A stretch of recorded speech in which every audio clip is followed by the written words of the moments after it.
Hello and welcome to our new class on ABBYY FlexiCapture, where we will be learning about how to capture images or image-like objects like a barcode, where there's nothing as simple as text. So in the previous cases, we were working on the text part. Now we'll be trying to extract this image.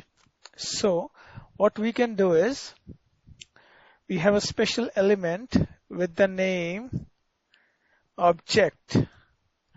So let's call it image, or say applicant image, and you can see you can use this object type to capture a picture or barcode. We know that this is not a barcode, separators, inverted text, punctuation marks, anything like this. But primarily we use it for mainly like barcodes and pictures. And here, in order to identify this, we need to have some reference elements. So let's just start with reference elements. So I can see that this image is enclosed inside these 4 lines. So let's just grab these lines and make a reference object out of these. Okay, so let's go to add element and separator. So let's just have a line. We are making this for this upward line. Let's say line up. Okay, this is a horizontal. Let's say the length is, any random guess would work, 400 and maximum of 1000. And let's just click OK. Let's just test this out. So we have this and we have this. So you might be observing in my previous lectures that we have a green circle here and we then have a white circle, and what this is for. So how ABBYY does is, whenever you define something here in elements, is try to search it on this page, and it looks, and it's just make it as a preference 1 and preference 2 and preference 3 and so on.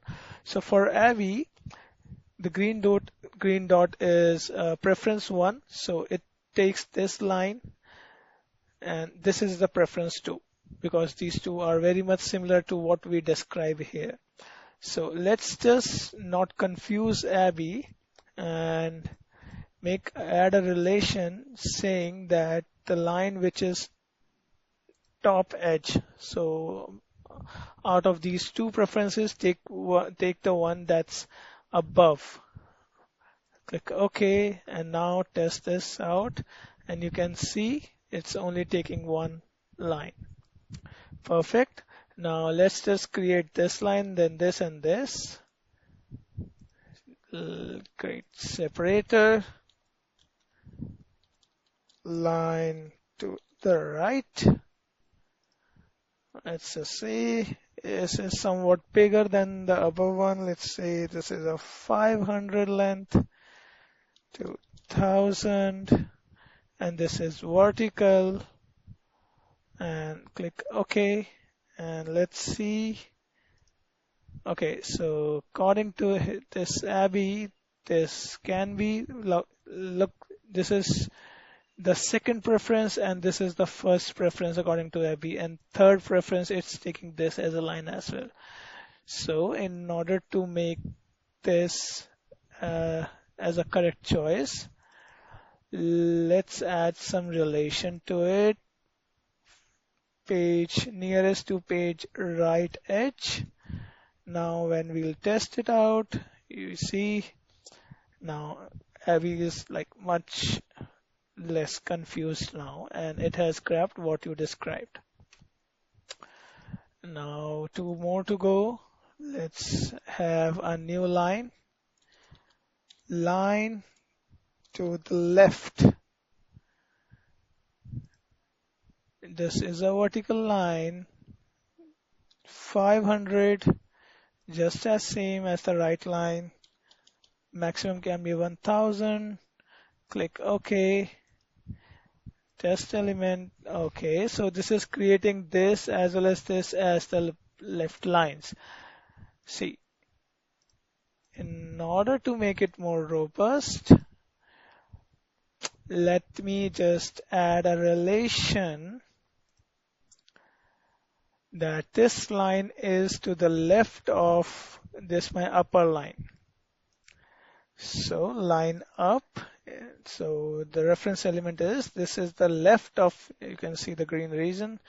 We can add a relation, click OK. And as you remember, relations work when we test all the elements in one go. Click on match and you can see the left line and it has taken this. Obviously, because this is to the left of this line. If you see, this is to the left of this line. Or see here. Can you see the green region? So this is something that we are telling or describing to Abby, that find a line which is to the left of this.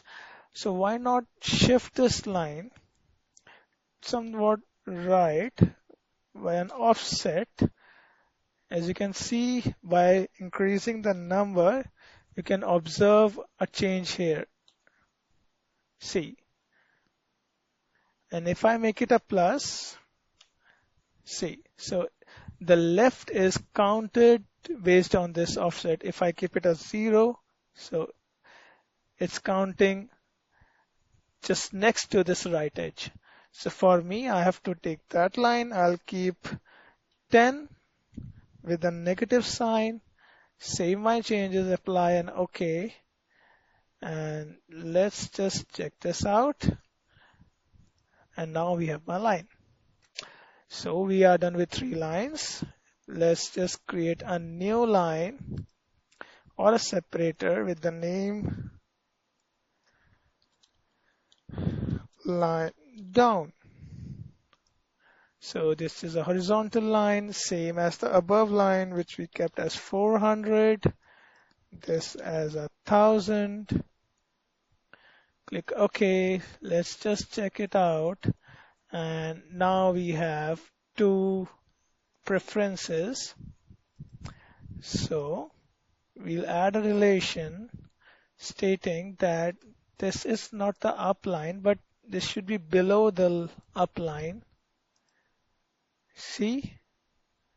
Add relations, apply, OK. And one more thing that we can do is say that this is below from the bottom. So it will not count this line. It will take it from this line's bottom. Save, apply, OK. Since this is a relation, we need to apply it to the whole page, line down. OK. See. So we have line up, right, line left, line down. Now, we go to our applicant image. We need to make some relations. We click on add. We choose the reference element, but we are again getting stuck because these reference points are below. So they needs to be pre-calculated. So we'll just drag this to the end.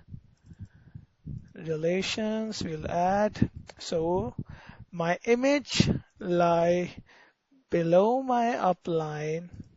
You can observe the green piece being highlighted here below my line. See, it's on the left of right line. Do you observe the changes? It's on the right, on the left of the left line. See how the area is being getting shrinked. And it's above my downward line. So apply, OK.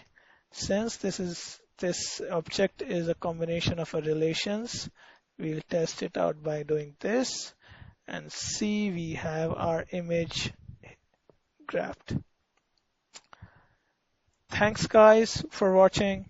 Hope you enjoyed watching this.